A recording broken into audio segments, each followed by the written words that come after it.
हम लोग डॉक्टर भीमराव जी के, अम्बेडकर जी के रास्ते पे चलते हैं। आप बताइए, दुर्गंध पसंद करते हैं इसीलिए गौशाला बना रहे हैं। हम सुगंध पसंद कर रहे थे इसलिए इत्र पार्क बना रहे थे। दुर्गंध पसंद करते हैं इसीलिए गौशाला बना रहे हैं। अखिलेश चाचा, आप यादव नहीं, यदुवंशी नहीं, उसके नाम पर कलंक और काला धब्बा है।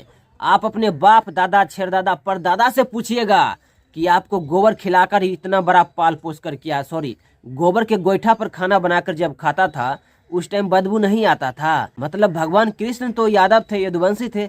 जब वो गौशाला बनाकर गायों का पालन पोषण करता था तो उनको बदबू नहीं आता था। लगता है अखिलेश चाचा चुल्लू भर पानी में लाज शर्म धोकर पी गए हैं। अरे अखिलेश चाचा, गाय का दूध खाते समय, पीते समय बदबू नहीं मारता है। गौशाला बनाना गाय पालते समय बदबू मारता है।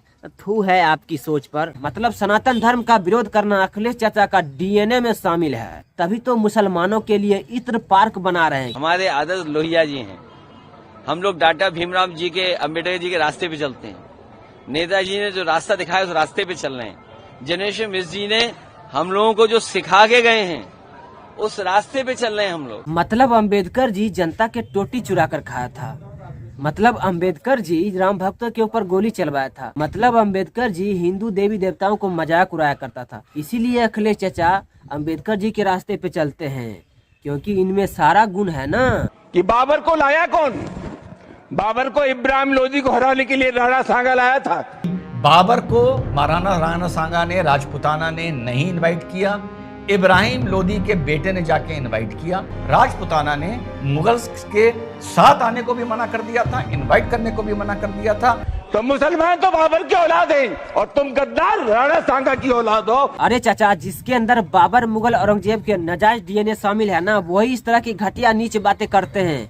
हमारा राणा सांगा गद्दार नहीं था, क्योंकि गद्दार तो शिलादीत था जो राणा सांगा की पीठ पर छुरा भोंका था। आप उसी के औलाद हैं, शिलादीत गद्दार के औलाद हैं आप। इसीलिए शिलादीत ने मुसलमानों के तुष्टीकरण की राजनीति करते हुए उसका तलवार चाटते हुए राणा सांगा की पीठ पर छुरा घोंपा था। वही कारण, वही बात आप दोहरा रहे हैं, सपा विधायक, सपा एमएलए, सपा सांसद, क्योंकि आप लोग भी मुसलमानों के तलवार चाटने में लगे हुए हैं। तभी तो जिसको ना धर्म का ज्ञान ना इतिहास का ज्ञान, उसको क्या मालूम कि हिंदुत्व क्या है। और ये जो बयान दिया है ना, ये अखिलेश यादव के कहने पर दिया है, क्योंकि 27 में यूपी में इलेक्शन है ना, इसीलिए इस तरह का बयान दिलवाया गया। और देखिए किस तरह से टूलकिट के जरिए काम कर रहा है। जैसे ये बयान दिया, अखिलेश यादव को मालूम था कि इस पर विवाद छिड़ेगा। उसके बाद तुरंत जो है विवाद हुआ, राजपूतों ने जाकर उसके घर पे धरना प्रदर्शन दिया। उसके बाद अखिलेश यादव, जितने भी उसके चाटुकार मीडिया, दलाल मीडिया था, वो सभी अपने ट्विटर हैंडल पर ये पोस्ट करने लग गया कि राजपूतों ने एक दलित के घर पर धावा बोल दिया, धरना प्रदर्शन कर दिया। तुरंत ये जातिवाद फैला दिया। मतलब दलित किसी को गार लेगा, उसके बाद कहेगा कि ये दलित है, इसको कुछ नहीं कहो। मैं कहूँ कि अगर मेरे आदर्श योगी हैं तुम तो पगला जाएंगे। सोचो हमें क्या कपड़े पहनने पड़ेंगे अगर हमारे वो आदर्श हो जाएं तो। हमारा आदर्श क्या है? मतलब अखिलेश चाचा भगवा कपड़ा को अपना आदर्श नहीं मान सकता है, क्योंकि योगी जी तो भगवा कपड़ा पहनते हैं ना। ये अपना आदर्श हरा रंग को मानता है, इसीलिए इनको सनातन धर्म से नफरत है, क्योंकि इसी के बाप दादा ने और यही ने राम मंदिर अयोध्या पर गोली चलाने का आदेश दिया था।